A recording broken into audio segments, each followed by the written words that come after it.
Hi friends, പവിത്രം സീരിയലിൻ്റെ പുതിയ എപ്പിസോഡിലേക്ക് എല്ലാവർക്കും സ്വാഗതം.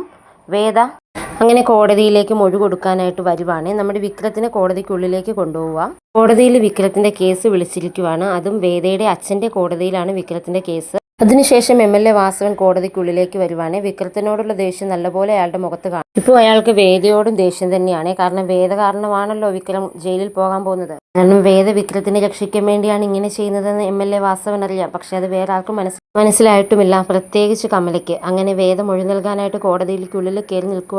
അപ്പോൾ വേദ ഇങ്ങനെ ഓർക്കും, ശ്രീചേട്ടത്തി അമ്മയും വിക്രത്തിനെതിരെ മൊഴി കൊടുക്കല്ലെന്ന് പറഞ്ഞത്. എനിക്കറിയാം എൻ്റെ മൊഴി വിക്രത്തെ ജയിലിലടയ്ക്കാൻ പര്യാപ്തമാണെന്നുള്ളത്. പക്ഷേ വിക്രത്തിൻ്റെ ജീവൻ രക്ഷിക്കാൻ വേണ്ടി ഞാൻ എൻ്റെ മൊഴിയിൽ ഉറച്ചു തന്നെ നിൽക്കും. അപ്പോൾ വേദയോട് വക്കീൽ ചോദിക്കുവാണ്, അന്ന് നടന്ന ആ സംഭവത്തിലുണ്ടായിരുന്നത് ഈ വ്യക്തി തന്നെയല്ലേ എന്നുള്ളത്. നോക്കൂ വേദ, ഈ വ്യക്തി തന്നെയല്ലേ അത്? അപ്പോൾ വേദ ജഡ്ജിയുടെ മുഖത്ത് നോക്കി പറയുകയാണ്, അതെ, വിക്രം തന്നെയാണ് അത് ചെയ്തത് എന്നിങ്ങനെ പറയുവാണ്. എന്നിട്ട് കേസ് വേറൊരു രീതിയിലേക്ക് മാറ്റി വെച്ചിരിക്കുകയാണെന്ന് പറയുവാണ്. ഇനിയിപ്പോൾ അടുത്ത ദിവസത്തേനായിരിക്കും, ആ പറയുന്ന ദിവസത്തിലായിരിക്കും ഹിയറിംഗ് നടക്കുക എന്നും പറഞ്ഞിട്ട് അവിടെ നിന്ന് കോടതി പിന്നെ പിരിയുവാണ് ചെയ്യുന്നത്. വിക്രത്തിന് ഇന്നും ജയിലിൽ നിന്ന് ജാമ്യത്തിൽ ഇറങ്ങാൻ പറ്റില്ലല്ലോ എന്നോർത്ത് വിക്രത്തെ കമലാമ്മ നമുക്ക് ഭയങ്കര സങ്കടത്തിലാണ് കോടതിയിൽ നിന്ന് വീട്ടിലേക്ക് പോകുന്നത്.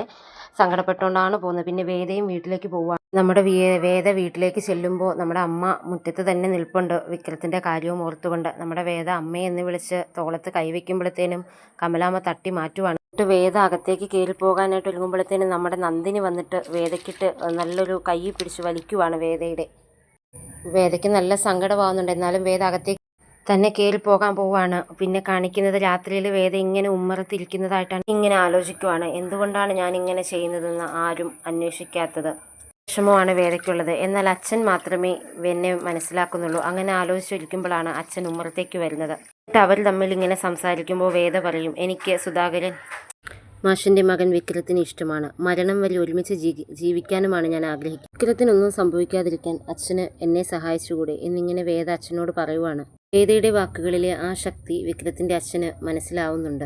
ദിവസങ്ങൾ കടന്നുപോയി. അടുത്ത ഹിയറിംഗിന്റെ സമയമായി. ഇത്തവണ വിക്രത്തിന് കൂട്ടായി വാദിക്കാൻ വരുന്ന നമ്മുടെ ദർശൻ വക്കീലാണ് കോടതി. ദർശനെ കാണുമ്പോൾ എല്ലാവരും ഇങ്ങനെ ഞെട്ടുവാണേ. ജഡ്ജി ശങ്കരനാരായണനാണേലും വിക്രവും വേദയും അമ്മയും എല്ലാവരും ഇങ്ങനെ ഞെട്ടിത്തെരിഞ്ഞ് നോക്കുവാട്ടോ.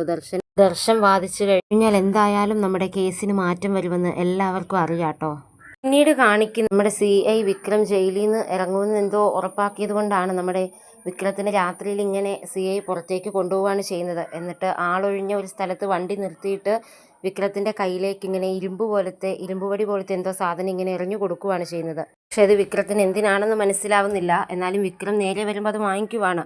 എന്നിട്ട് CI വിക്രത്തിനെ ഷൂട്ട് ചെയ്യാനായിട്ട് വിക്രത്തിൻ്റെ നേരെ ഗണ്ണും പിടിച്ച് ഇങ്ങനെ നിൽക്കുവാണ്. എന്നിട്ട് വിക്രത്തിൻ്റെ നെഞ്ചിലേക്ക് ഇങ്ങനെ വെടിയുണ്ട കൊണ്ടു കയറുന്നതായിട്ട് കാണിക്കുന്നുണ്ട്. പക്ഷെ ഇതൊക്കെ സത്യമാണോ ഇനി വേദയുടെ സ്വപ്നമാണോ എന്നൊന്നും നമുക്കറിയില്ല. നമുക്ക് കാത്തിരുന്ന് തന്നെ കാണാം.